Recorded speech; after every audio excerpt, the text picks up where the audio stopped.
Estamos gravando. Então, bom dia, Introdução à Economia, aula 7. Hoje continuamos com elasticidades, que nós começamos na aula passada, vou recapitular. Outra coisa que acontece hoje, temos o controle número 2. Vamos dar uma olhada no SIGA, é sempre bom para saber onde é que a gente está.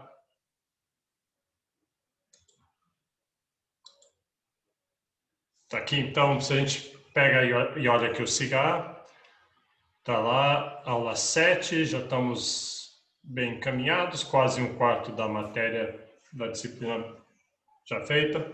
E hoje temos o controle 2. Você chega aqui na aula 7, a gente já está mais avançado aqui do que está escrito aqui, mas isso não tem problema, é assim mesmo.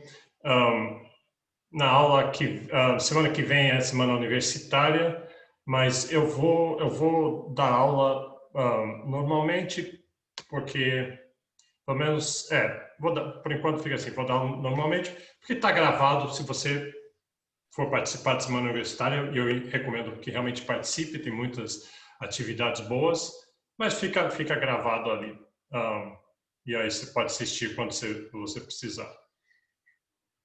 Tá?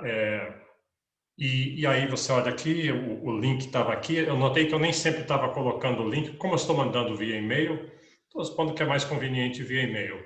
Mas às vezes acontece alguma coisa e algumas pessoas já falam, o link não estava lá. Então eu vou tentar ser mais cuidadoso, sempre colocar o link da próxima aula, pelo menos um dia antes. E aqui embaixo, se você entrar aqui, tem o controle número 2.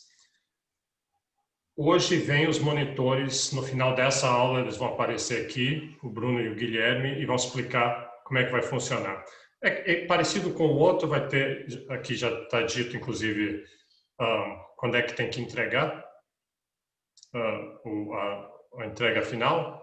Eles vão explicar melhor isso aqui. O que mudou é que no primeiro vocês mandavam via e-mail para eles, e era o e-mail pessoal deles, e ficava confuso isso, e se perdeu, e várias pessoas se confundiram e teve problemas. Então, o SIGA tem um mecanismo aqui de fazer esse tipo de coisa, que fica tudo registrado ali, e eles vão explicar no final dessa aula como é que funciona isso aqui, e aí melhora.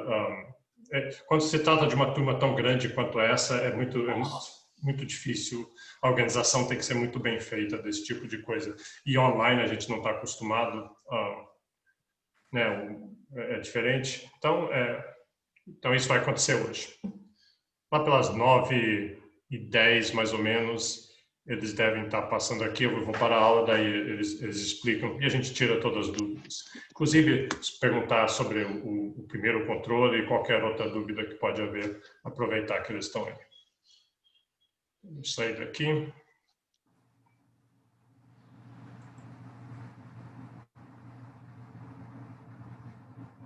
Pegar os slides.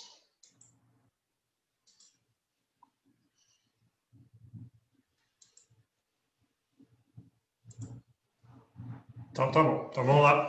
Deixa eu só recapitular bem onde a gente está. O que a gente tinha feito semana passada foi uma das coisas mais importantes em economia como um todo, eu acho. A gente aprendeu o modelo mais importante, que é a oferta e demanda. E ali vimos que oferta e demanda é um modelo de mercado, de troca de decisões. Nós vimos que tipo de variáveis estão envolvidas, em particular preço e quantidade. Demanda são os demandantes, oferta são os compradores. A gente viu como é que agrega a demandas individuais para fazer a demanda do mercado, agrega as ofertas individuais para fazer a oferta de mercado, e vimos as variáveis ceteris paribus todas que não estão ali no gráfico, mas podem deslocar as curvas de oferta e demanda. Vimos o equilíbrio, vimos as forças que empurram na direção de um equilíbrio, o mercado sozinho leva a esse equilíbrio. E aí fizemos exercícios de estática comparativa, e vocês vão ver que o controle 2 esse vai ser o tema do controle 2. E estática comparativa, então, essa ideia de você acha um equilíbrio em algum mercado, de algum bem, você achou o preço e a quantidade, e aí você vai dizer, mas como é que esse equilíbrio muda quando muda algum dos parâmetros, alguma daquelas variáveis exógenas, aquelas variáveis ceteris-paribus. Então, muda a renda. O que acontece? Ela desloca a demanda, desloca a oferta, desloca a demanda para cima ou para baixo, desloca a oferta para cima ou para baixo. E aí, qual que é o novo equilíbrio a que se chega? Esse é um instrumental muito poderoso, muito útil para analisar situações do mundo real. Aí a gente parou ali e na aula passada nós fomos olhar a ideia de elasticidades. Ficou claro, olhando aquelas oferta e demanda, que a inclinação das curvas de oferta e demanda seria muito importante. Ela nos traz informações sobre a característica da demanda e a característica do bem e da oferta e das ofertas. Então, aí a gente começou, então vamos ver o que a gente já viu sobre isso na aula passada. Nós vimos que elasticidade, na verdade, uma palavra melhor seria sensibilidade. Quão sensível é a demanda a variações de preço. Quão sensível é a oferta a variações de preço. Então, se o preço sobe 10%, a demanda, a gente sabe que a demanda cai, mas ela cai quanto? 10%? Mais de 10%? Menos de 10%? É isso que a gente quer saber. E, além de elasticidade da demanda, vai ter elasticidade... Deixa eu dizer isso de novo. Além da elasticidade da demanda com relação ao preço, quão sensível a demanda é com variações do preço, a gente quer saber também quão sensível a demanda é a variações do preço de outros bens. O preço de outros bens, complementares e substitutos, variam, aí isso vai afetar a demanda do nosso bem, e a elasticidade com relação à renda, ou qualquer outra variável. Elasticidade é simplesmente a sensibilidade da demanda ou da oferta com variações de alguma coisa. Você pode fazer assim, qual é a elasticidade da demanda com relação à chuva? Então, se aumentou a chuva, a demanda por guarda-chuvas vai aumentar. E aí vimos a fórmula. A fórmula é bem simples, porque essencialmente a elasticidade é a inclinação da curva. Não é exatamente a inclinação da curva, já vou dizer qual a diferença, mas a inclinação da curva, a gente sabe calcular a inclinação da curva, que é simplesmente a variação vertical divididos pela variação horizontal. Então, é isso aqui. A elasticidade de preço de demanda é a variação da quantidade demandada em resposta a uma variação na quantidade do preço. Varia o preço no denominador, a gente vê o que acontece com a demanda no numerador. Escrevendo de outra forma, é isso aqui. Pega o preço zero, aí varia o preço zero do preço para o preço 1. E vê o que acontece com a quantidade. Quando o Q0 é a quantidade que você tinha quando o preço era zero. Q1 é a quantidade quando o preço foi mudado para P1.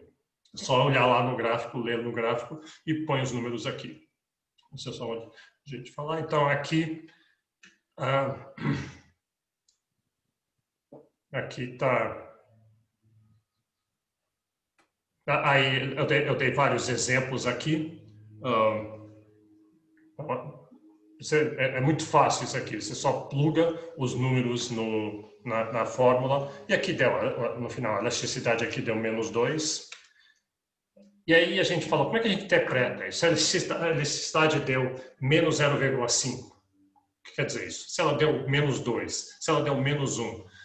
Tem uma certa classificação aqui. Eu vou dar vários exemplos. Acho que quando der os exemplos é que isso aqui começa a fazer mais sentido. Mas, matematicamente é isso aqui. Se a elasticidade de preço for menor do que -1, então for, por exemplo, -2, -2 é menor do que -1, então a gente diz que uma demanda é elástica, ela é sensível a preço. Por quê? Porque o preço aumentou, digamos, 10% e a demanda caiu mais do que 10%. Ela teve uma reação maior ainda do que o que causou ela. Então, é uma demanda sensível a variações de preço. Se a elasticidade for menor do que 1, por exemplo, menor do que -1, em módulo, é como se tivesse um menos. Então, se for 0,5, menos 0,5, menos 0,5 é menor do que 1, é mais próximo do zero, que é maior do que -1. Então, isso quer dizer que o preço caiu 10%, desculpa, o preço subiu 10% e a demanda caiu, mas não caiu tão forte quanto os 10%, caiu, digamos, 5%. Então, é uma demanda inelástica, é pouco sensível a preço. O preço variou uma certa quantidade, a demanda caiu, mas não caiu tanto quanto a variação do preço que causou ela. E é claro que matematicamente sempre pode ser uma elasticidade unitária. Preço sobe 10%, demanda cai 10%. Exatamente igual. Então a gente chamaria isso elasticidade unitária. Exatamente mas geralmente você está um pouquinho acima, um pouquinho abaixo.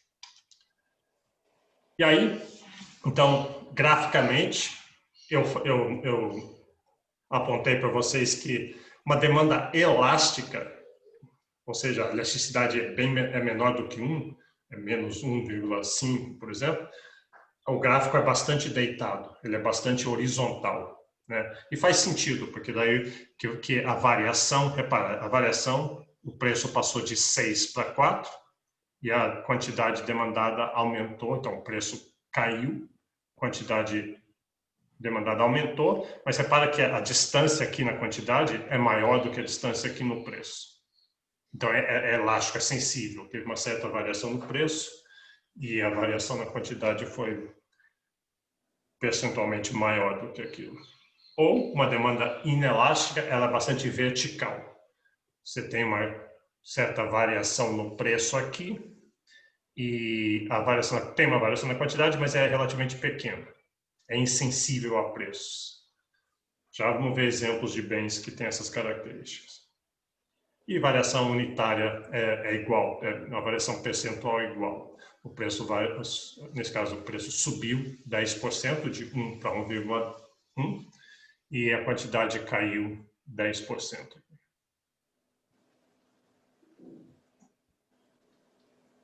Né? 120, 10% de 120 é 12, 12 menos 120 é 108. Tá. Recapitulação feita. É importante fazer isso, como eu falei, ver várias vezes. Depois é importante que vocês leiam na apostila, leiam no livro do Monkey, leiam, vão para as aulas dos monitores, essas coisas começam a se assentar. Aqui está um negócio muito importante. Tipicamente, o controle 2 que eu dou é esse tema aqui. Esse semestre, por causa da aula online, os dois meus controles ficaram muito juntos, eles pediram, a coordenação pediu para tentar fazer os controles em setembro, os primeiros, para não fazer próximo da prova, porque a prova vai ser complicado, a organização dela, a gente nunca fez assim online. Então, para evitar de ter controles próximo da prova, então, eu fiz o controle já com oferta e demanda, mas esse slide aqui quase sempre é o que eu fazia o controle. Era uma das perguntas do controle, a pergunta principal, talvez. Era uma perguntazinha de elasticidade, eu dava um gráfico ali com números, e aí falava assim, calcule a elasticidade desse bem, né? Mas aí uma pergunta falava o seguinte, o que faz, qual é a característica de um bem que faz com que ele seja elástico ou inelástico? Qual é a característica de um bem que faz com que ele seja sensível a preços, né? Isso é importante. E, de novo, daqui a pouco no próximo slide eu vou dar alguns exemplos disso, mas deixa eu dar quatro características dos bens que determinam a elasticidade deles. A primeira delas é substitutibilidade. Deixa eu ver uma coisa aqui. Tá. Bens que têm substitutos. Substituto se você está escolhendo quais bens você vai consumir, você escolher determinado bem, você escolhe de comer, por exemplo, manteiga. Então, você gosta de manteiga, você come manteiga, passa manteiga no pão, está consumindo aquilo ali, mas aí sobe o preço da manteiga. Então, aquilo foi ruim para você, que você consumia manteiga.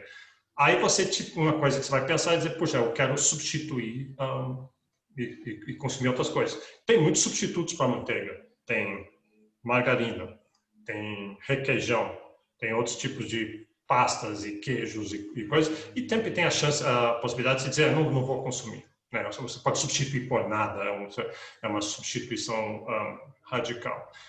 Então, se um bem tem substitutos, isso quer dizer, se o preço sobe, você sempre pode comprar o substituto. Então, você está protegido de certa forma. É bom para o consumidor ter substitutos. Vai ser ruim para você porque você prefere a manteiga, você escolhia a manteiga quando você podia escolher, mas agora ficou caro, você vai escolher margarina. Então, isso quer dizer que você é muito sensível a preços, né? Subiu o preço da manteiga e tem substitutos, então vou comprar o substituto. Você é sensível no sentido que o aumento de preço fez você escolher outra coisa. Sua demanda caiu fortemente, né? Por exemplo, a gente mencionou na aula passada que o arroz atualmente no Brasil está com preço muito alto. Não é claro para mim. Vamos ver, talvez eu tenha esse dado mais para frente aí, qual a elasticidade do arroz. Por um lado, o arroz tem, vamos pensar assim, o arroz tem substitutos. O que eu ouvi mencionado por aí é macarrão. Você comer macarrão, mas o arroz é tão básico que talvez não tenha, sabe, básico de toda coisa, arroz, feijão, sempre está ali no prato do brasileiro. Então, talvez não tenha tantos substitutos assim. Teria que realmente ver os dados para ter essa noção. Então, bom, essa é a primeira característica. Segunda característica é no orçamento de uma família, então a família tem assim, o orçamento dela, esse bem, qual que é o peso dele no orçamento? Tem alguns itens no orçamento que tomam um pedaço muito grande do orçamento de uma família. Então, pensa uma família média, assim, alimentos, vai 30%, transporte, tantos por cento, diversão, tantos por cento, e dentro de alimentos, digamos, arroz, por exemplo, seria um pedaço grande. Então, se tem um bem que é um pedaço muito grande do orçamento, isso quer dizer que essa família, essa demanda, é bastante sensível a variações de preço. O preço do arroz sobe, aí essa família vai dizer, poxa, então, peraí, vamos prestar atenção nisso, vamos tentar economizar, comer menos arroz, vamos tentar buscar substitutos, vamos buscar comprar em lugares diferentes, vamos fazer uma pesquisa antes de comprar, tentar ver em que supermercado está mais barato. Então, você é sensível a preço. Se é um bem que é um pedaço muito pequeno do orçamento, o exemplo bom disso vai ter na tabela daqui para frente, é sal. Sal é uma coisa essencial, todo mundo tem que ter sal, mas sal é tão barato, você compra tão pouco sal durante o ano, não, você compra um pacote de sal, mas aquilo vai durar 6 meses para você, que você não é muito sensível ao preço. Você vai no supermercado, você vê, o preço do sal subiu, você diz, puxa, será que vale a pena a gente atravessar a cidade? Tem um outro supermercado que está vendendo isso com desconto de 10%. Será que vale a pena? Não vale a pena, porque é um pedaço tão pequeno do orçamento, não vai afetar você. Já se o arroz subir, aí você é sensível. Opa, não vamos comprar aqui, não. Vamos no outro supermercado, mesmo que é longe, vai dar trabalho, mas o arroz é 10% do nosso orçamento, então, se a gente economizar, comprar mais barato, vai ser uma economia. Então, nesse sentido, pelo critério 1, arroz tem substitutos, mas arroz, então ele seria elástico, mas o arroz é essencial, então ele seria inelástico. Seria elástico também. Então, nos dois casos é elástico.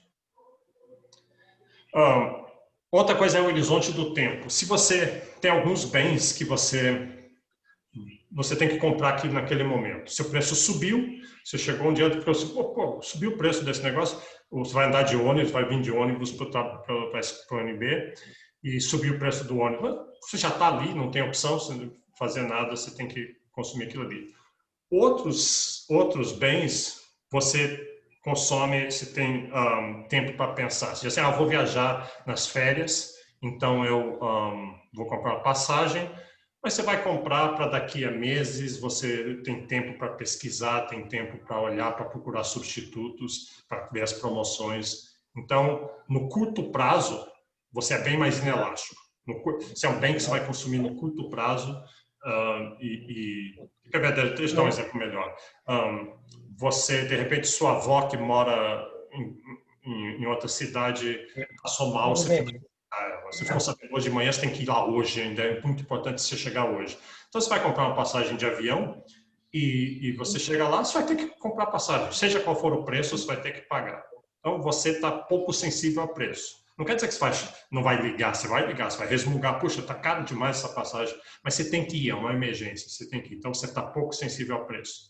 Se você vai fazer aquilo que eu falei, umas férias daqui em janeiro, você vai viajar, está procurando a passagem hoje, no longo prazo tem tempo para pesquisar, buscar promoção, então você está sensível a preço. Você tem aquele negócio, a Gol vai ter promoção domingo de madrugada, se você for às 4 da manhã domingo de madrugada, você consegue uma promoção. Então vamos esperar e domingo a gente faz isso. Então você está sensível a preços, você tá elástico.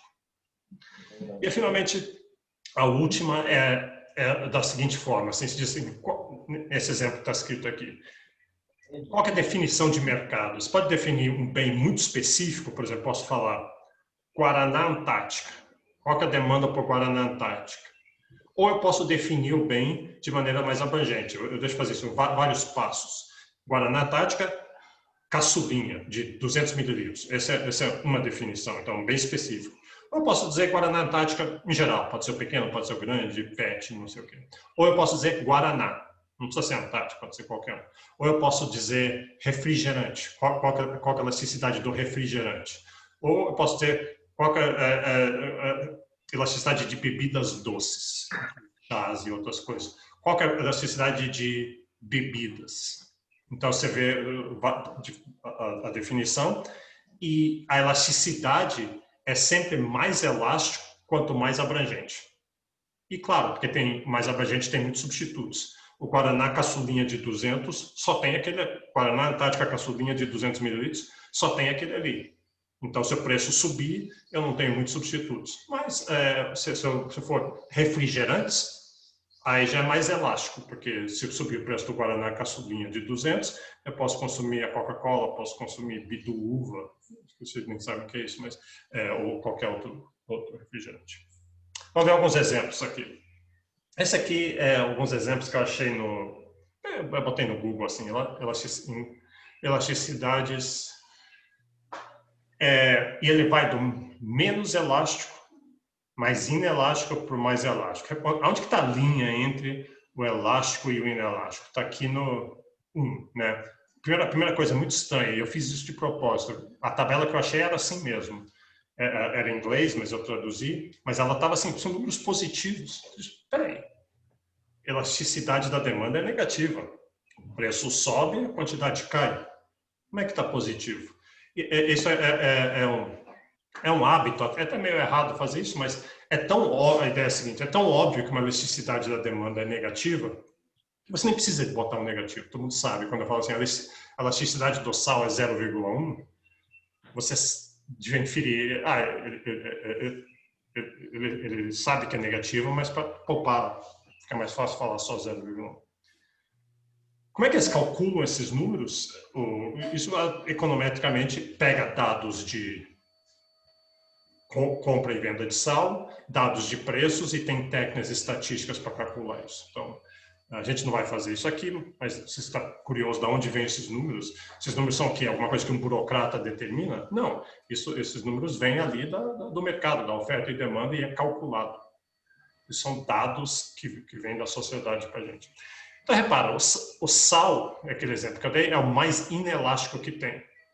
O que esse 0,1 quer dizer? Se o preço do sal sobe 10%, a gente sabe que a quantidade do sal demandada vai cair, porque ficou mais caro.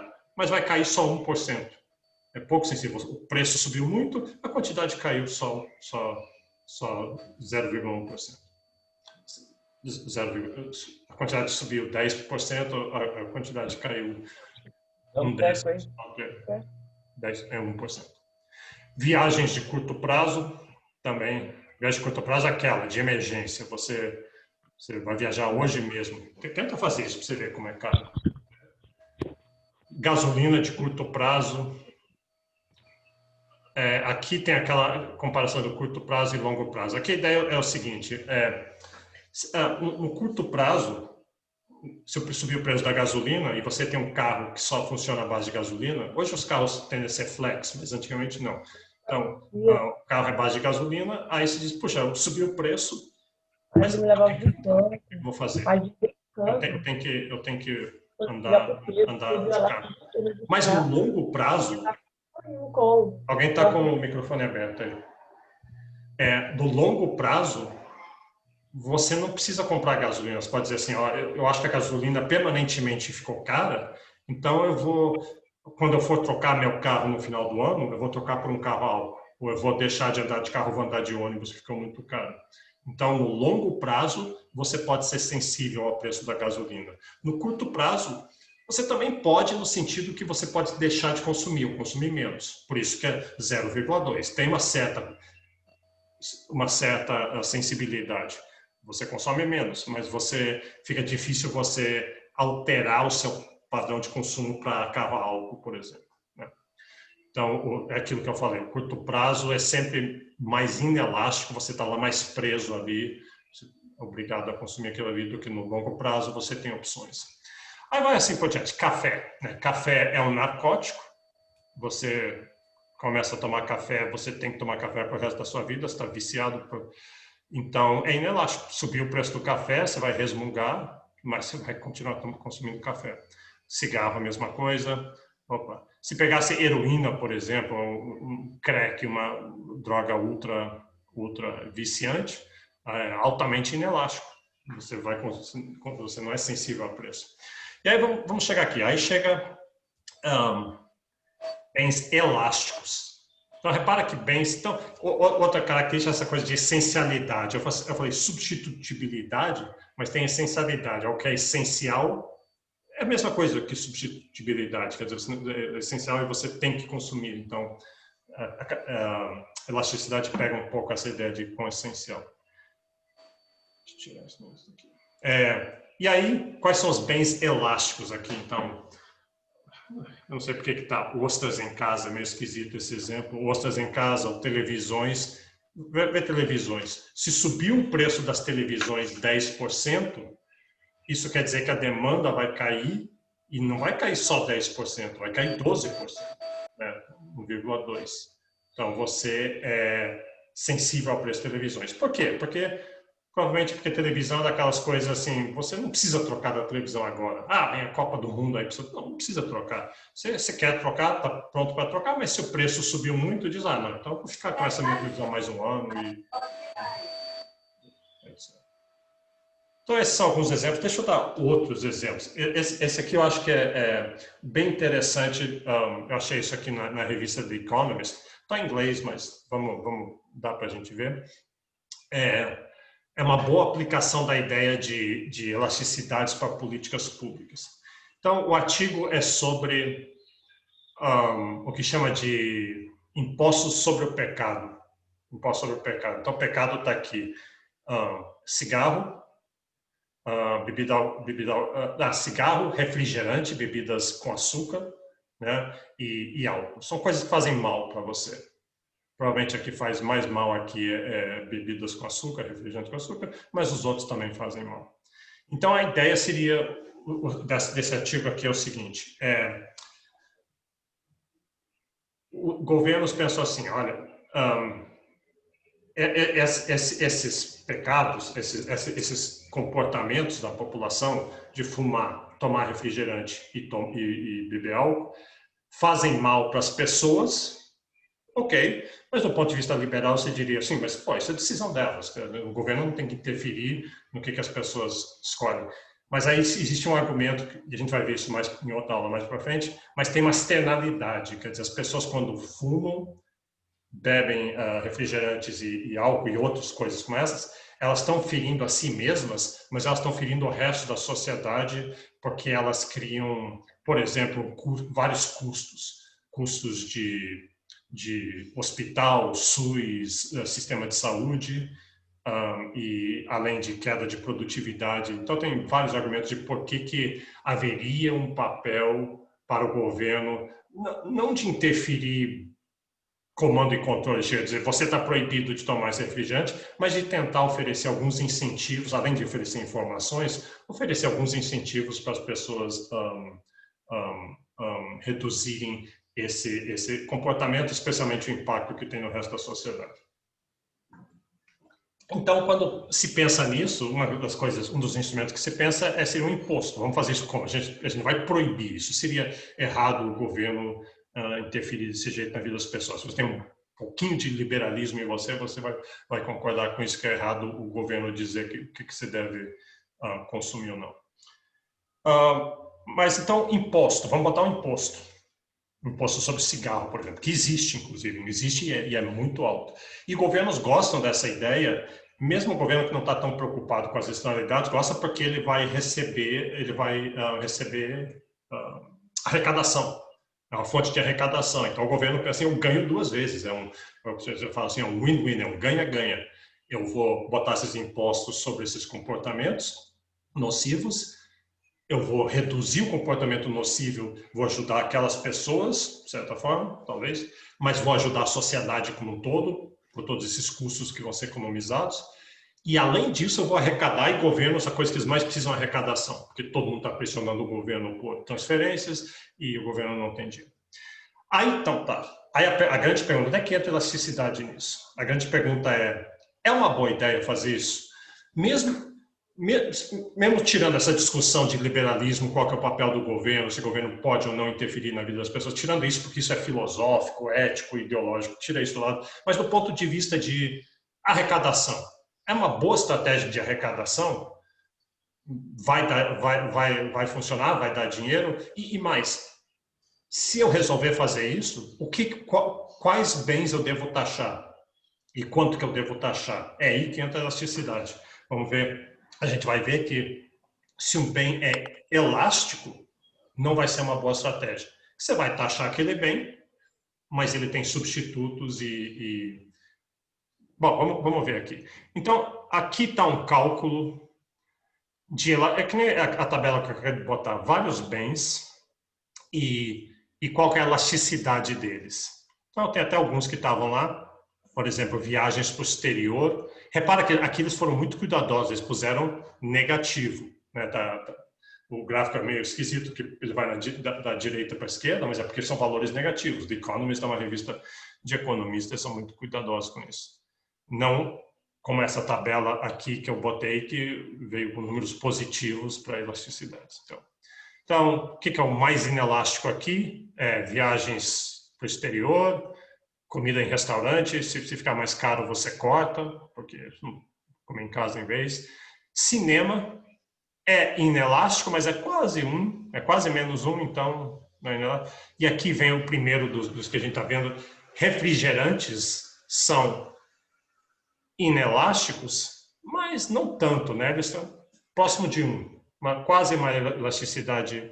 Então, se você taxar, se eu botar um imposto de 10% no refrigerante, se você aumentar o preço do refrigerante 10%, a demanda vai cair mais ou menos 10%. E aí, repara aqui, e aí, o que isso quer dizer é que o imposto não é tão bom porque você não vai conseguir arrecadar. Você botou o imposto, mas as pessoas tinham substitutos, provavelmente. Por isso que a elasticidade é relativamente alta. Então, do ponto de vista de arrecadação do governo, não funciona muito bem. Já álcool funciona um pouquinho melhor. Já tem uma elasticidade, é mais insensível a preço, e fumo mais insensível ainda, e café, ninguém está falando, café não é um pecado, café não faz mal como os outros, mas é mais sensível ainda. Então, seguindo isso aqui, qual que valeria a pena taxar? Talvez fumo, né? Tabaco. E, de fato, eles fazem isso. O imposto sobre cigarros é monstruoso, com os dois intuitos. E aqui isso aqui é interessante, aqui embaixo, diz assim, então, já está estabelecido aqui que álcool, a demanda de álcool é inelástica, ela é relativamente sensível a preço. Eu calculo aqui que está mais ou menos menos 0,7, talvez. Mas aqui embaixo eles desagregam de pessoas que bebem menos do que 7 bebidas por semana, uma por dia. Quem está aqui é aquela sua avó que toma um copinho, uma tacinha de vinho em todo o almoço, e só isso. E depois ela não quer a segunda, né? Então, menos de 7. Aqui está de 7 a 14, aqui 14 a 21, e aqui alguém que consome mais do que 35. Esse é aquele seu cunhado que toda vez que vai na sua casa já chega, cadê a cerveja, cadê as bebidas? E repara que quem que é mais inelástico? Então, essa pessoa que bebe muito é mais inelástica, a elasticidade é menor. A sua avó, não, a elasticidade é 2, ela é altamente elástica. Se o preço do vinho subir 10%, a demanda dela vai cair 20%. E, agora, só para acabar esse exemplo, isso aqui é bem interessante. Isso aqui é do ponto de vista do governo. Isso aqui é uma comparação dos custos e benefícios do governo, nesse caso da Inglaterra, esses números aqui são para a Inglaterra, a ideia é a seguinte, do fato de existirem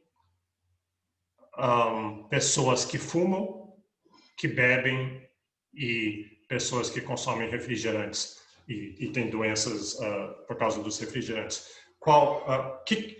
Do ponto de vista do governo, isso aqui não é do certo e do errado, nada, do ponto de vista do governo, como uma entidade que tem vários custos e tem que financiar hospitais e outras coisas. Então, tá. Então, aqui para fumo, vamos pegar fumo, que é o azul mais claro aqui. Quais são os custos para a sociedade de haver pessoas que fumam? Então, tem um custo de hospitais. Isso gera um monte de doenças, filas no SUS deles lá, no National Health Service deles e outras coisas. Além disso, gera vários outros custos. Aqui eu não sei exatamente o que se, talvez incêndios. Né? Pessoas que fumam jogam lá e criam incêndios. Veja, álcool, por exemplo. Álcool é mais alto aqui, porque esse aqui é o custo de saúde das pessoas, que elas impõem no sistema de saúde, impõem no resto da sociedade, por beberem muito. E esse aqui seria, por exemplo, de sair atropelando pessoas dirigindo bêbado. Então, os custos de saúde, os outros custos. Por outro lado, isso aqui vai parecer meio cínico, o fato de ter pessoas que bebem e fumam tem uma vantagem para a sociedade, de certa forma, que essas pessoas vão morrer mais cedo. É horrível isso, mas assim, aqui estamos fazendo uma contabilidade nacional isenta de coração nem nada. Então, se tem pessoas que fumam, elas vão morrer mais cedo, e ao morrerem mais cedo, elas vão usar menos o sistema de saúde, o sistema previdenciário, elas vão botar um peso menor no sistema previdenciário. Tem várias economias para o governo, para as contas públicas, de pessoas que morrem mais cedo. Então, e está aqui, então, pessoas que morrem mais cedo por causa de fumar, tem grandes economias para o governo, de álcool não se sabe, obesidade está aqui. E aqui o ganho de impostos, né? Quanto que o governo arrecada em cima dos fumantes. Então, é um benefício para o governo, ele arrecada muito em cima de fumo, em cima de álcool. Não existe na Inglaterra um imposto sobre o refrigerante, em outros países tem, já se tentou isso, acaba que não funciona muito bem, é um bem elástico e tem substitutos próximos. E aí, aqui no final, é onde resolve tudo, vamos juntar os custos e os benefícios e ver se, em termos líquidos, os benefícios das pessoas terem esses hábitos para a sociedade como um todo é positivo ou negativo. E repara aqui que para fumo é positivo. Os custos que eles impõem na sociedade por fumar, então eles usam o sistema de saúde, eles tacam fogo nas florestas, sei lá o quê, mas eles morrem mais cedo e põem um peso menor no sistema de seguridade social, eles pagam impostos, então é positivo. E para álcool também é positivo. Né? É horrível isso, se pensar, mas é uma análise. E de obesidade, não. De obesidade é negativo. Então, só estou mostrando isso para essa ideia de o que tem a ver com elasticidade. Se você vai fazer qualquer política pública de vamos botar um imposto, vamos tentar oferecer incentivos para que as pessoas façam um comportamento em vez de outro, você tem que pensar elasticidades. Porque se você não pensar, você vai botar o imposto, achar que aquilo vai afetar a escolha das pessoas, mas, na verdade, se elas têm opções, substitutos, elas vão fazer outra coisa que você não estava esperando. Professor, tem umas perguntas no chat. Pode falar. No chat eu não vi. É pena que o chat não aparece aqui quando eu...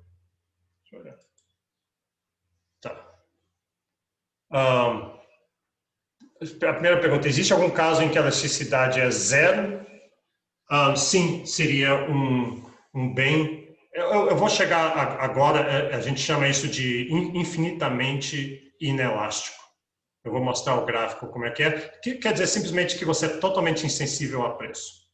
O preço pode ir para o espaço, subir muito, você ainda vai consumir aquela coisa de qualquer jeito. Claro que chega uma hora não faz sentido se eu falar assim, o preço é todo o dinheiro do Brasil. Para você comprar um remédio, por exemplo. Você precisa desse remédio, o preço é todo o dinheiro do Brasil, mas ninguém tem todo o dinheiro do Brasil, ninguém tem tanto dinheiro. Mas então nunca chega realmente na prática a ter bens absolutamente, infinitamente elásticos, mas é uma possibilidade matemática que é interessante. Eu já vou mostrar, o gráfico disso. Alguém falou assim, professor, só para confirmar, algo inelástico é algo em que a demanda não vai cair muito e algo elástico, a demanda cai bastante. Sim, em resposta a uma variação de preço. Uma variação de renda ou qualquer outra coisa. Depende de qual elasticidade você está vendo. Então, é exatamente isso.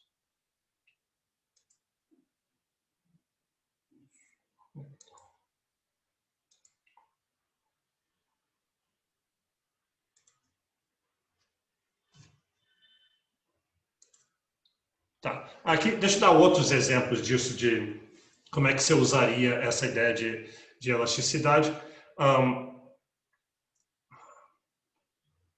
Deixa eu só dar duas aqui. Uma é quando você viaja de avião. Eu já dei mais ou menos esse exemplo. Você vai viajar de avião e para muitos bens, quando você vai no supermercado assim comprar alguma coisa, o preço é igual para todo mundo, né? O preço é igual para todo mundo. Inclusive, isso é lei. Tipo, você não pode sair discriminando, para a maioria dos bens, você não pode sair discriminando. O supermercado fala assim, eu quero comprar arroz, mas a sua cara aqui vai ser mais caro. Para você vai ser mais... É o contrário, por exemplo, de na praia. Quando você vai para a praia, tem aqueles caras vendendo tudo. Quando eu vou para a praia, eles acham que eu sou estrangeiro, que eu sou, sei lá, cara de gringo, sei lá. Aí eles falam assim, os preços para mim são sempre mais altos, né? A minha esposa, se for a minha esposa que pede para comprar, o preço é um. Se for eu, o preço é muito mais caro. Então tem discriminação de preço. No supermercado você não pode, tem leis contra isso, mas tem alguns mercados que você pode. Por exemplo, se está no avião, se você chegar no avião e você perguntar para cada pessoa quanto que eles pagaram, essencialmente vocês estão todos tendo compraram o mesmo bem. Suponha que é todo mundo na classe econômica, é só um avião normal, só tem uma classe. Bem o mesmo, algumas pessoas sentam mais na frente, outras atrás, o banco pode variar um pouco, mas é o mesmo bem e, no entanto, todo mundo pagou um preço diferente. Dependendo do dia que você comprou, quando você comprou, eles conseguem discriminar. O que a agência, a aerolinha está tentando fazer?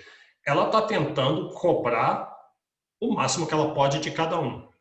Então, como é que ela pensa? Ela pensa assim, em termos de elasticidades. Ela diz assim, tem alguns passageiros aqui que têm uma demanda muito inelástica, eles são muito insensíveis a preço. Eu posso aumentar o preço para eles e eles vão continuar viajando. Tem outros que são elásticos. Se eu aumentar o preço um pouquinho, eles vazam, eles não vão querer viajar. Quem são os inelásticos? Os inelásticos são os homens de negócio, mulheres de negócio, pessoas que não é eles que estão pagando, quem está pagando é a companhia deles. Pessoas para quem eles precisam viajar urgentemente, de qualquer jeito. Homem de negócio é assim, homem, mulher de negócio é assim. Ele nem sabia ontem que ele ia viajar hoje, mas depois apareceu alguma coisa no negócio lá no Rio de Janeiro, precisa ir, então ele vai pagar. Ele é um elástico.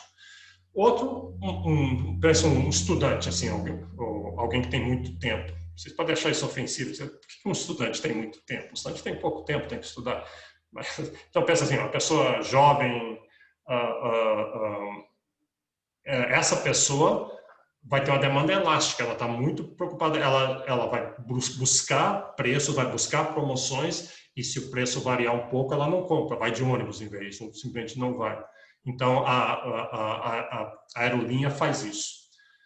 Essa negócio de taxação ótima é a mesma coisa, só que é o governo fazendo. O governo tem que arrecadar, ele, digamos assim, ele percebe agora que ele precisa de mais de R$1 bilhão para fechar as contas esse mês. Então, eles vão botar um imposto, mas diz, qual imposto eu vou colocar? Abre o jornal, você vai ver que essa discussão é recorrente o tempo todo. Diz, qual imposto? Eu vou botar um imposto sobre o consumo, um imposto sobre a renda, um imposto sobre os banqueiros, um imposto sobre o trabalhador, imposto sobre vícios e tudo assim. E a ideia é que, ao fazer taxação, não adianta botar imposto sobre bens elásticos. Se você subir, porque botando imposto, sobe o preço do bem. Se você puser um imposto no bem elástico, não vai arrecadar nada para você. As pessoas vão deixar de consumir, vão consumir os substitutos. Então, você tem que buscar os bens inelásticos. Né? Por isso que imposto sobre cigarro e sobre álcool é tão grande. Além do aspecto moral do negócio. Tá. Aqui eu só vou mencionar isso aqui não é muito importante, isso aqui pode ficar um pouquinho matemático, difícil de entender, eu só quero dizer, tudo que eu falei agora parece que elasticidade é exatamente a inclinação da curva. Porque é isso mesmo, né? A curva, quando ela é pouco inclinada, é inelástica, quando é muito inclinada, é elástica, só que não é exatamente igual à inclinação, porque a inclinação depende das unidades. Por exemplo, nesse gráfico aqui seria reais por preço. Né? Por exemplo, se eu medir os preços em reais, está ali de 0 a 10 no eixo, mas eu posso medir em centavos também. Então, ficaria de 0 a 1.000. Ou eu posso medir em qualquer unidade, em R$1.000, e aí ficaria uma fração. Então, você vê que a inclinação depende das unidades. E a gente quer uma medida para a elasticidade que não depende de unidades. Então, o que a gente faz? Em vez de trabalhar com variação do preço, variação da quantidade, a gente trabalha com variação percentual do preço. A gente não fala assim, se o preço da passagem subir R$100, quanto que cai a quantidade? A gente fala assim, se o preço da passagem subir 10%, quantos por cento cai a quantidade?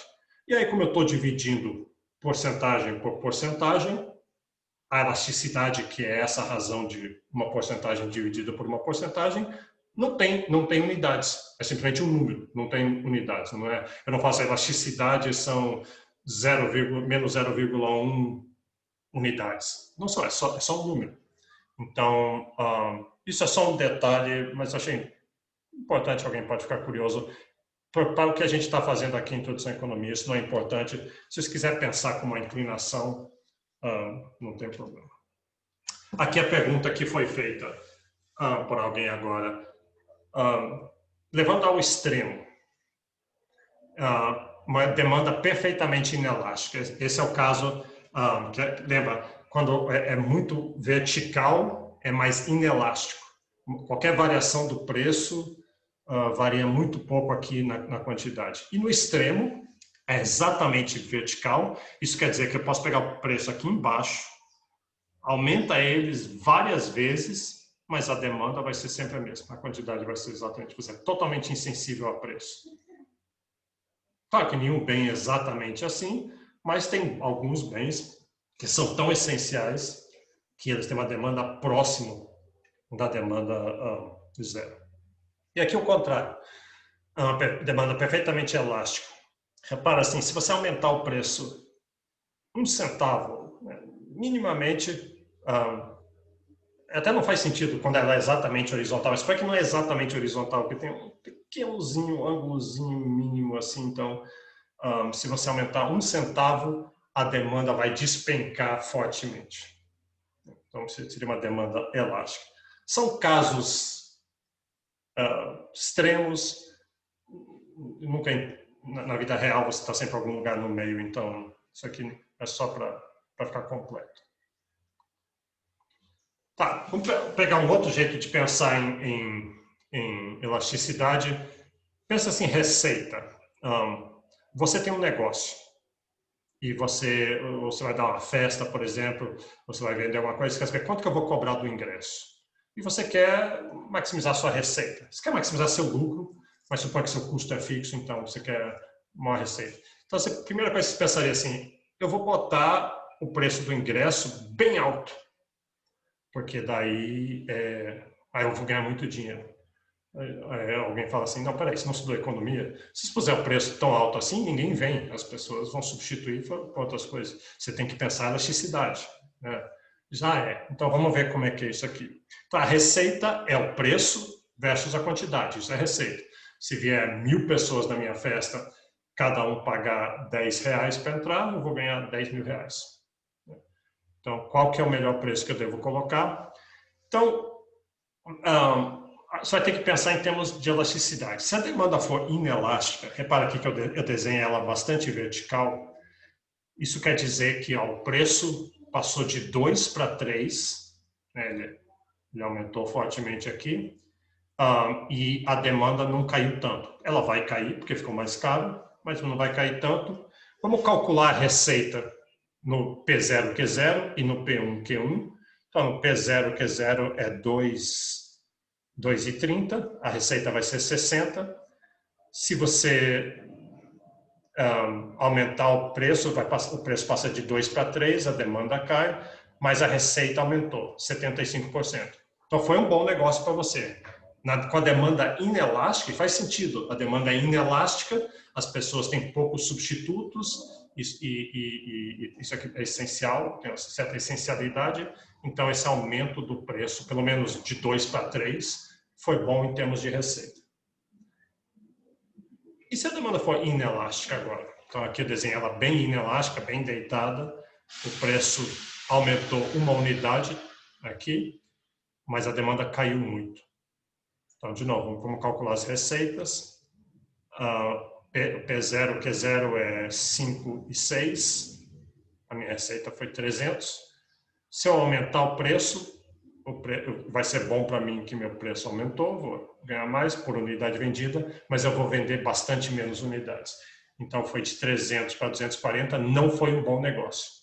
Eu vou ganhar mais mantendo o preço mais baixo. Esses quadrados que eu desenhei aqui são só esses quadrados aqui. A receita é essa área, a área do quadrado que está aqui, que você mede em reais, porque é preço vezes quantidade, então a área é reais, e vê que era melhor ter deixado o preço mais baixo, o quadrado mais baixo aqui, a área maior do que esse aqui. E se tiver uma demanda unitária, pelo menos naquele ponto ali, tanto faz, eu aumentei o preço, eu estou ganhando no aumento de preço, mas estou perdendo na queda da quantidade, mas o que eu estou ganhando está exatamente compensando o que eu estou perdendo, então não vai fazer muita diferença. Ok, então isso foi elasticidade de preço da demanda. Vamos fazer a mesma, e isso vai ser a coisa mais importante, eu acho, por isso eu ponho foco na elasticidade de preço da demanda. Mas eu já mencionei que tem outras elasticidades. Então, vamos ver essa aqui. Essa aqui é a elasticidade de preço da demanda, mas não da demanda daquele bem cujo preço subiu, mas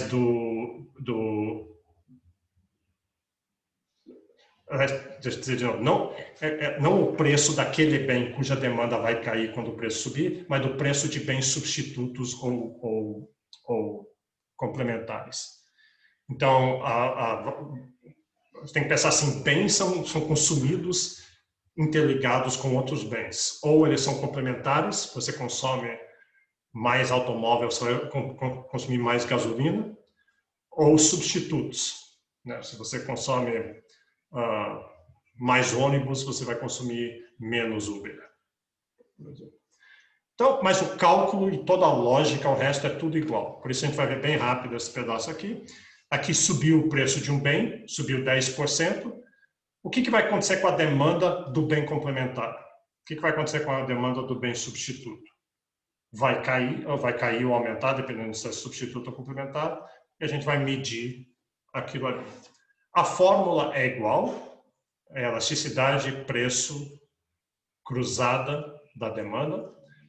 E o que mudou aqui, relativo à fórmula anterior, isso é simplesmente a fórmula de uma variação percentual. O que mudou é que antes era o preço do bem X no tempo 0 e 1 e quantidade do bem X no tempo 0 e 1.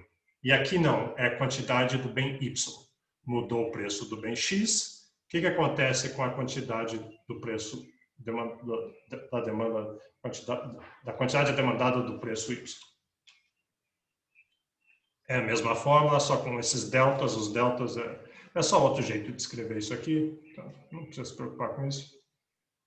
E aí, com isso, a gente pode classificar os bens. Então, um bem complementar é um bem... Aqui está errado, né?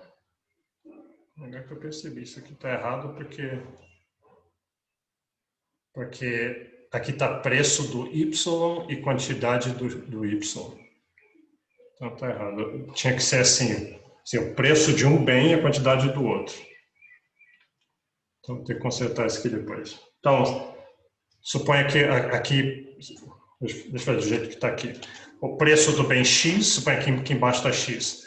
Sobe o preço do bem X e vai cair a quantidade demandada do Y. Então, sobe o preço do X, o bem Y, sobe o preço do X, quer dizer, o X eu vou querer consumir menos. Mas e o Y? Bom, o Y vai complementar, está escrito ali. Então, se eu estou consumindo menos do X, vou consumir menos do Y também, porque eu consumo eles juntos, eles são complementares. Por isso, a elasticidade é negativa. A elasticidade de preço cruzada de bens complementares é negativa. Tá? Espera aí, está assim, calma, está confuso. X, Y, complementar, negativo.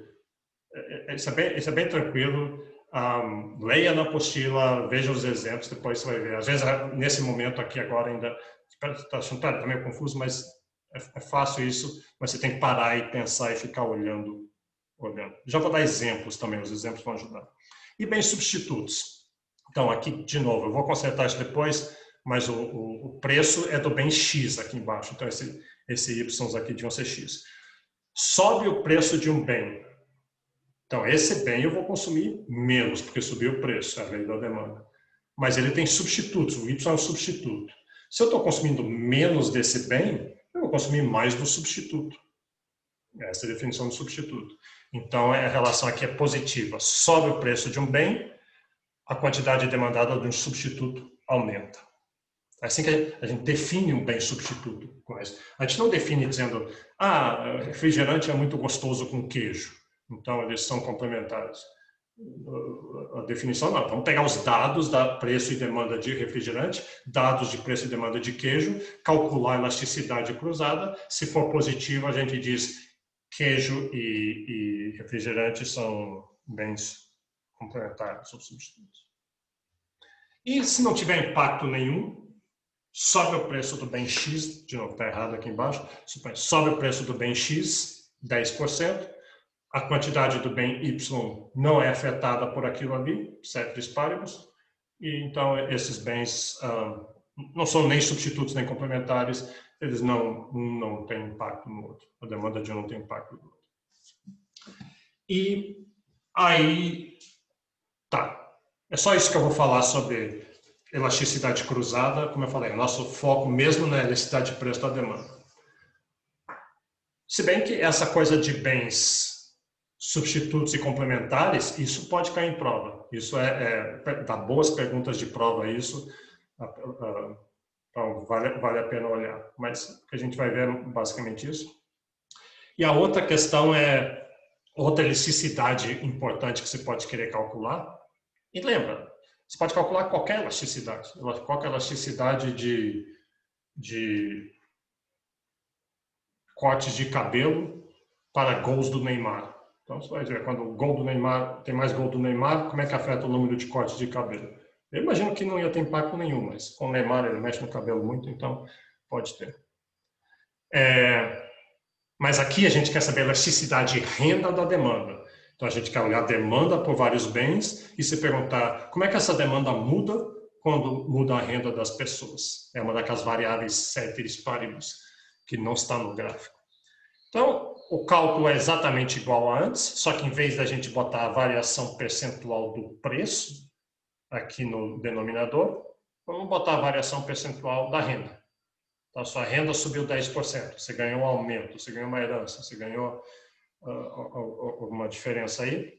Como é que isso vai afetar a sua demanda por cortes de cabelo, sua demanda por arroz, etc. E aí, eu já tinha mencionado isso na aula passada, mas a gente pode classificar os bens de acordo com isso. De novo, também, a gente calcula a elasticidade de renda e, se der positivo ou negativo, a gente classifica o bem como sendo normal ou inferior, alguma coisa assim. Então, um bem normal é um bem que, se sua renda aumenta, a sua quantidade consumida aumenta. E por que chama normal? Porque isso parece normal, né? Se você ganhar na loteria amanhã, você vai consumir mais de quase tudo, né? De um monte de coisa, você imagina. Você vai consumir mais automóveis, você vai consumir mais relógios, vai comprar mais celulares, você vai mais para viagens e tudo. Então, o normal, você pensaria que seria isso. Aumentou sua renda, você aumenta a quantidade consumida dos bens. Só que tem alguns bens que não são assim. Tem vários, na verdade, se você pensar bem. A gente chama de bens inferiores. Você ganhou mais, sua renda subiu e você vai consumir menos deles. Por quê? Porque você vai consumir bens que você prefere a eles, mas você não estava consumindo porque você não tinha dinheiro que chega. Então, esses são bens inferiores. Você estava comendo salsicha, aquela salsicha de bandejinha que é vermelhona.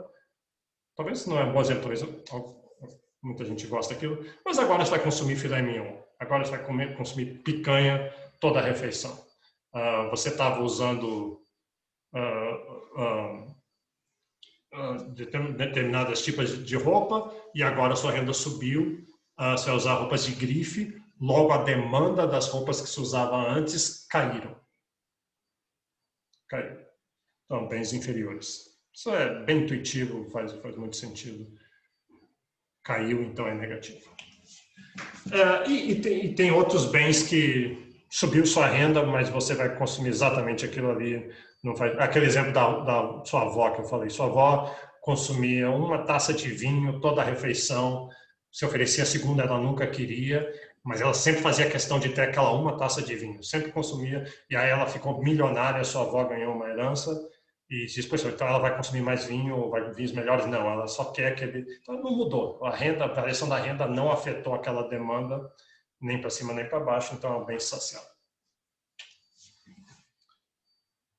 Então,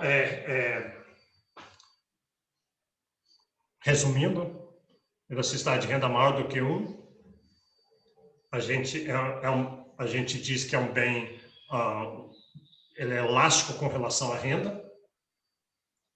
Faz sentido, é sensível com relação à renda, sua renda variou, você comprou muito mais. Se é um bem menos do que 1, inelástico, e 0 é um bem inferior. Só simplesmente resumindo o que a gente viu. Aqui, só para ter uma ideia, vamos dar alguns bens. Eu sei, isso não está na apostila nem nada, eu saí procurando. Põe no Google, assim, elasticidade renda, elasticidade de renda, e vê o que aparece. Para mim apareceu isso aqui. A elasticidade de renda aqui é esse aqui. Aqui está a elasticidade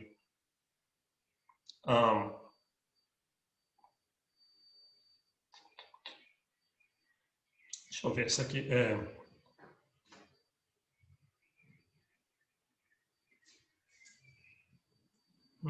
Deixa eu ver.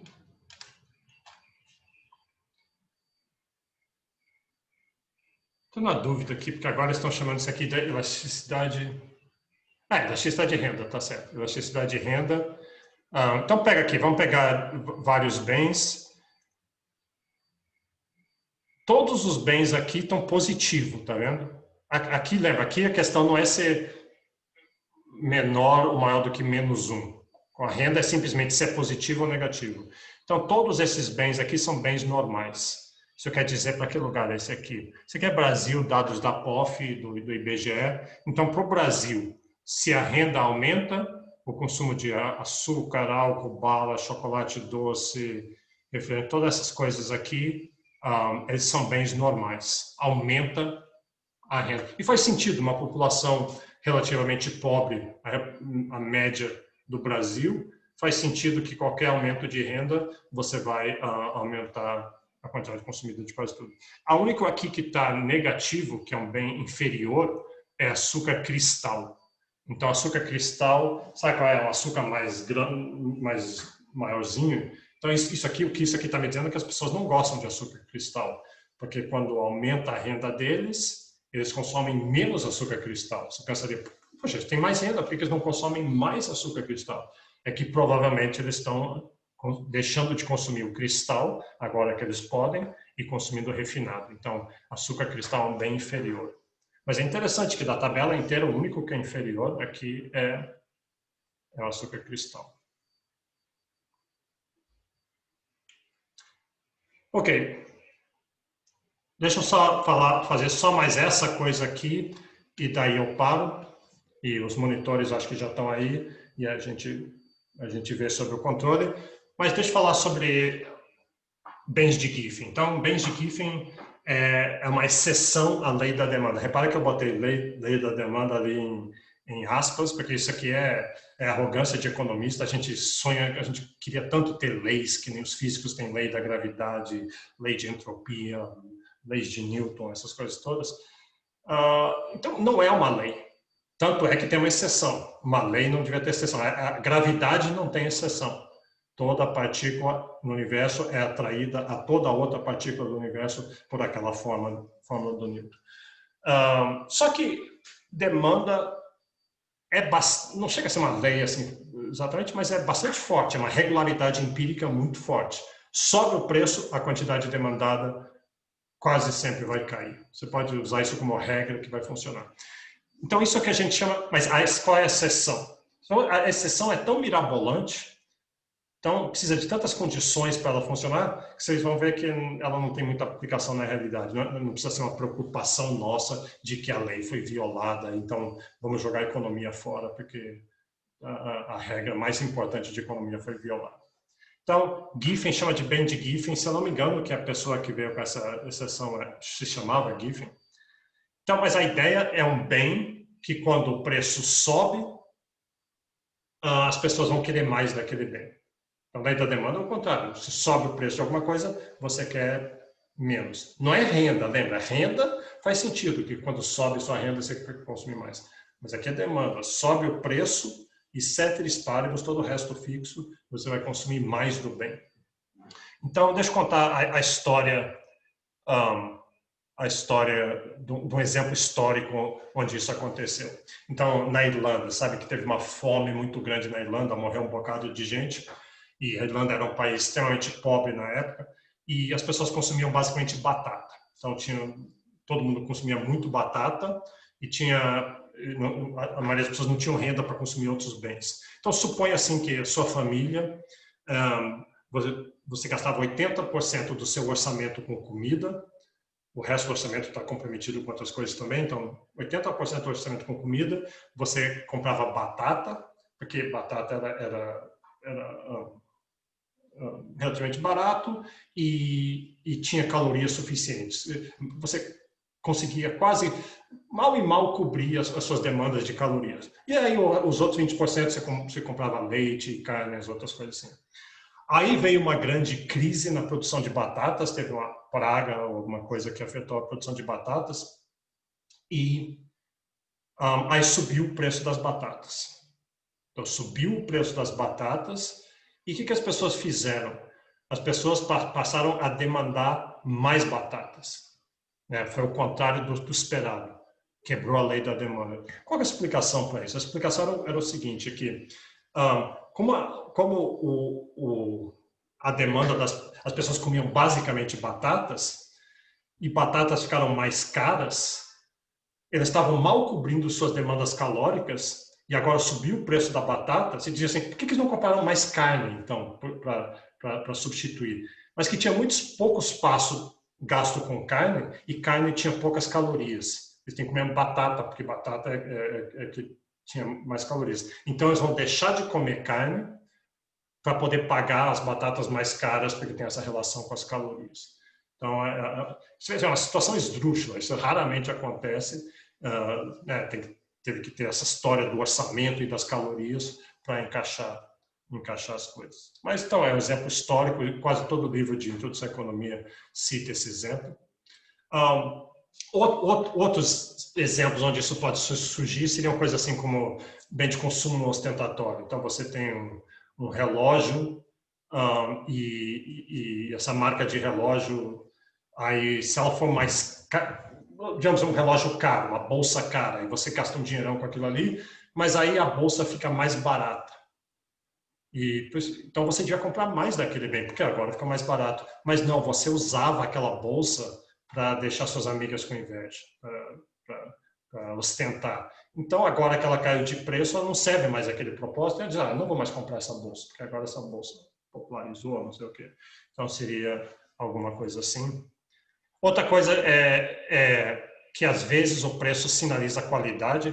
Muitas vezes eu vou contratar um encanador, alguma coisa assim, ou vou comprar um bem, aí você vê na internet um cara que está cobrando metade dos outros. Diz, beleza, eu vou chamar esse cara aqui para consertar meu encanamento. Mas aí você pensa, espera aí, como é que pode estar tão barato assim?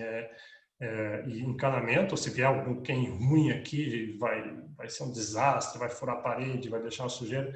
É melhor eu pegar o cara que está cobrando mais do que esse está cobrando menos, porque pode ter algum problema. Então, é um sinal de qualidade, às vezes tem isso.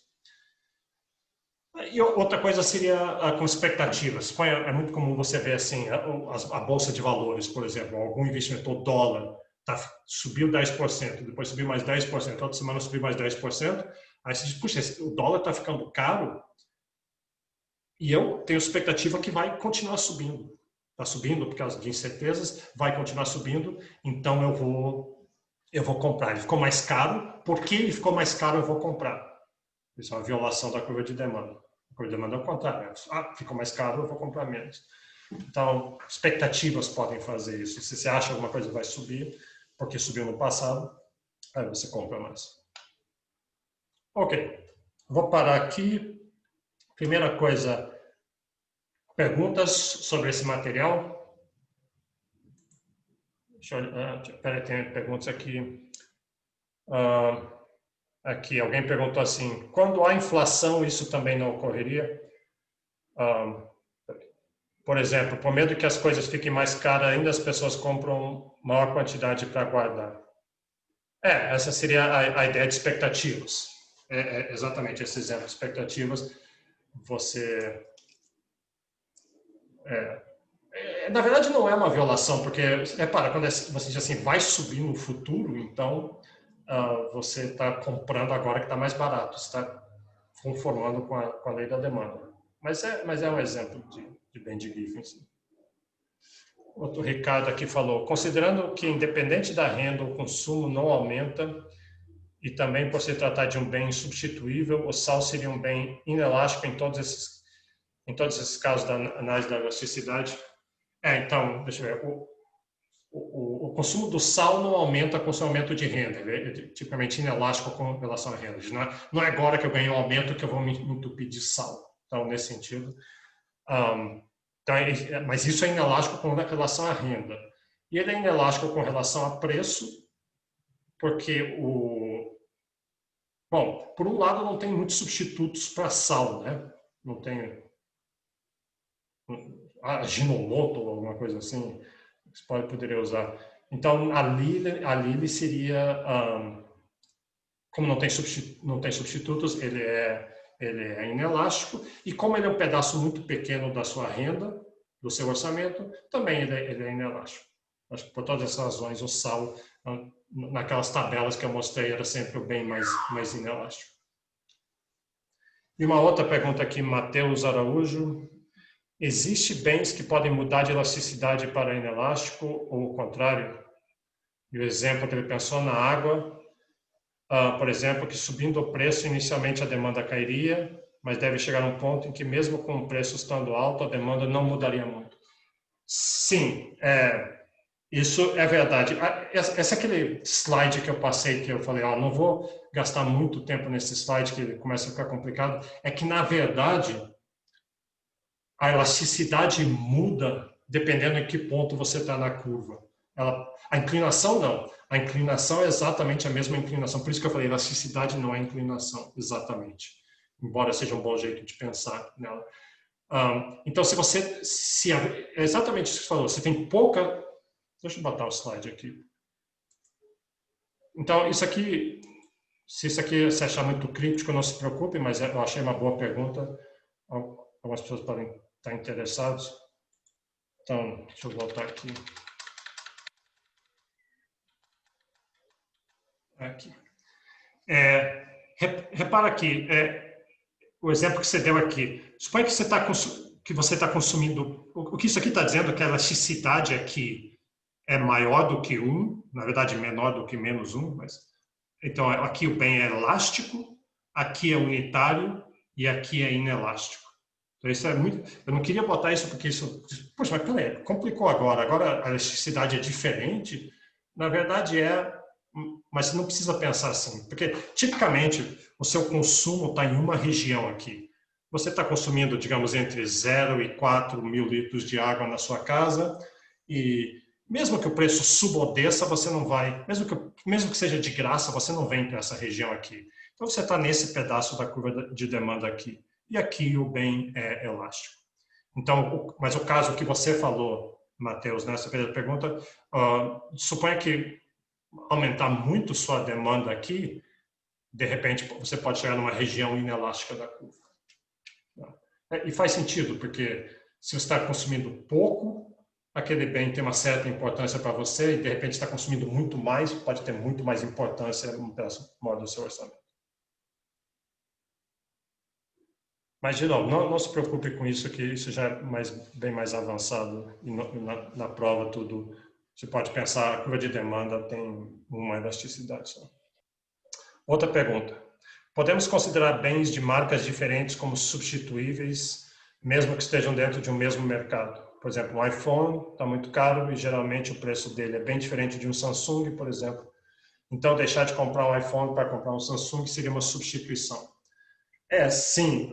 Esse é um bom exemplo. Daquelas 4 condições características de um bem que determinam a elasticidade, essa é aquela quarta. É a abrangência do mercado. Então, eu posso calcular a elasticidade de um iPhone específico, posso falar o iPhone 7, ou eu posso calcular o preço, a elasticidade do iPhone mais abrangente, ou a elasticidade de um celular top de linha, então iPhone ou Samsung estariam lá, ou elasticidade de celulares em geral, ou elasticidade de telefones, em fundo, fixos. Então, se eu for fazendo mais abrangente, ele vai ficando mais elástico, porque tem mais substitutos. Né? Um iPhone muito específico tem poucos substitutos para ele. Se eu quero um iPhone 7, tal tamanho, é muito específico, tem poucos substitutos para aquilo ali. Mas se eu quero um telefone, qualquer telefone, tem muitos substitutos.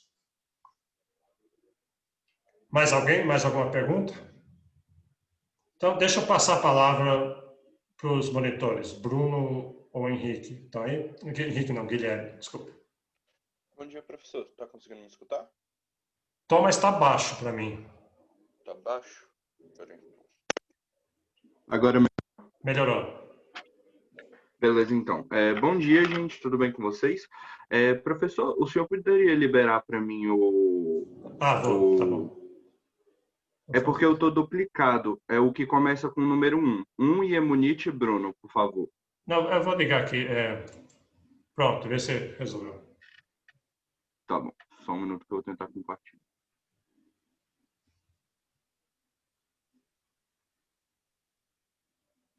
Aí, apareceu. Beleza.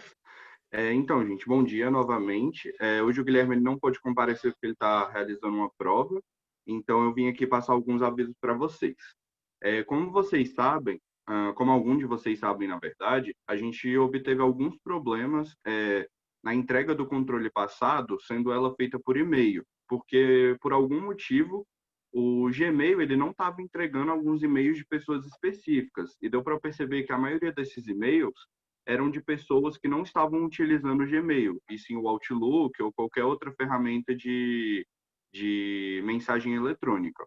Então, devido a isso, eu e o Guilherme, a gente conversou com o professor, e para esse controle 2, a gente vai utilizar a própria plataforma do Siga para que vocês realizem a entrega desse controle. Então, eu vim aqui hoje mostrar para vocês como acessar o controle dentro da plataforma para vocês realizarem o envio. Então, a primeira coisa que a gente vai fazer, assim que a gente entrar no site do Siga, cada um faz o seu login. Deixa eu só fazer o meu. Peraí.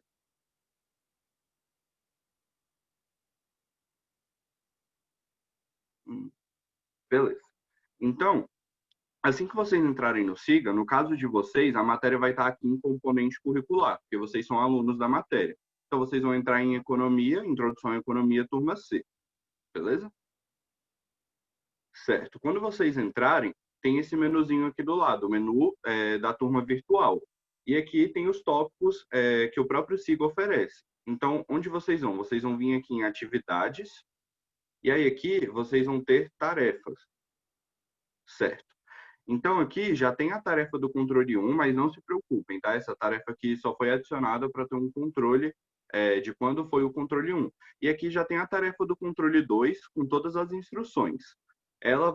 O período de entrega dela vai ser do dia 16/9 às 10 horas, então ela vai abrir hoje às 10 horas, e o período máximo para vocês entregarem vai ser sexta-feira, meio-dia, como foi o outro controle. Beleza? Alguma dúvida até aí? Certo. Então, lembrando, relacionado ao controle, vamos dizer que o conteúdo ele não é acumulativo no sentido literal. Então, o que caiu no controle 1 não necessariamente vai cair no controle 2, tudo bem? Queria também parabenizar vocês pela nota, a média da turma foi muito boa no controle 1, e para aqueles alunos que tiveram algum problema com o envio do controle passado e eu ainda não passei a nota, não se preocupem que essa nota está sendo lançada na planilha, e assim que eu terminar de lançar, eu passo para vocês, tudo bem? Ficou alguma dúvida quanto a ir até o SIGA, achar a tarefa, alguma coisa do tipo? Não? Beleza. Então, só lembrando, aqui tem algumas informações sobre o envio do controle. Então, anexar em PDF, de preferência em um único arquivo, porque fica melhor para manusear e para não ter risco de que esse arquivo seja perdido. E eu peço para vocês que o nome desse arquivo seja seu nome, traço, a matrícula, traço, controle 2. Para assim ficar melhor de saber quem é quem na hora de exatamente lançar na planilha a nota de vocês. Tudo bem? E qualquer dúvida, tanto referente ao envio do controle, a como mexer no Siga, ou qualquer outra dúvida, podem entrar em contato comigo ou com o Guilherme pelo e-mail, que a gente vai estar auxiliando vocês. Beleza?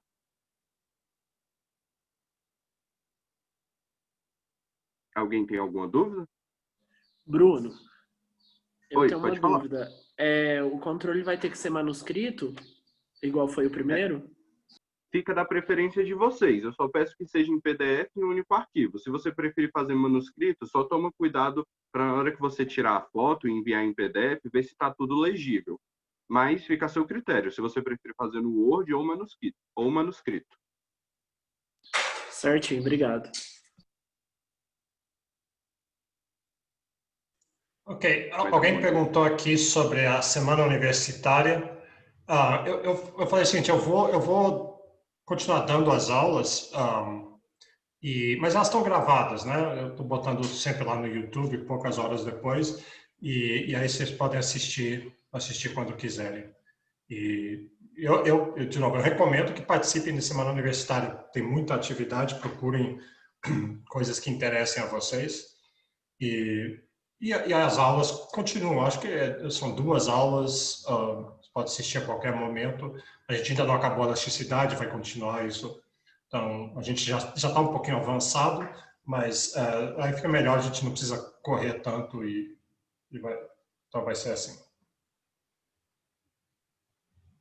Isso. Gente, uma coisa que eu esqueci de falar para vocês é para vocês pegarem o controle 2, ele vai ser liberado 10 horas, tá? E vocês pegam diretamente pela plataforma do Siga.